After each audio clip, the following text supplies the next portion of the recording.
Emergency response efforts are underway in southern Taiwan following a 6.4 magnitude earthquake that hit at midnight on Tuesday. The tremor collapsed several homes in rural Tainan. Reece Ayers joins us live now from there. Reece, how bad is the damage where you are? Well, some pretty serious damage to a few properties just a road away from here. That area now completely cordoned off over fears of further collapses. But very fortunately, no reports of any deaths or even of major injuries.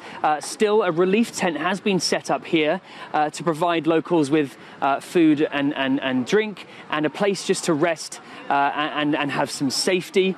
Some of the worst damage from this earthquake has been reported here in Tainan's rural Nanxi district, with several residents reporting some minor injuries, after the homes around them collapsed. But luckily, emergency responders able to act quickly and pull them free.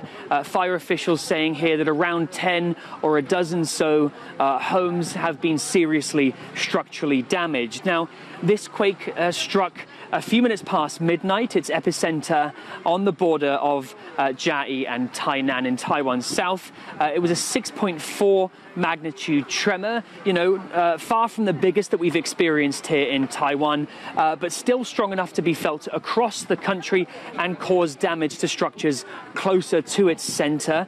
Further afield, there are reports of damage in mountainside villages in Tainan and Chiayi and some more minor injuries as well. And in science parks in Taiwan's center and south, chip maker TSMC saying that they had to evacuate their factories and stop production for a few hours while they assess damage, but they're now saying that staff are returning to work and that production has continued. Well, it's a relief to hear no serious injuries are being reported. Is there any word yet on the risk of aftershocks?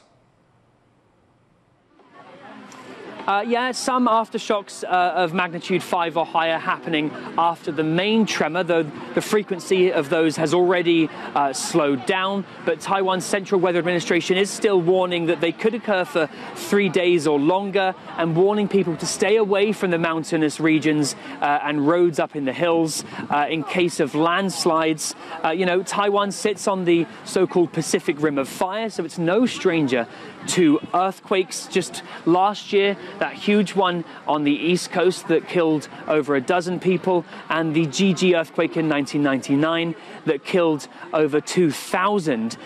Taiwan is used to earthquakes, but it's that proneness to them that makes Taiwan prepared every time that one strikes.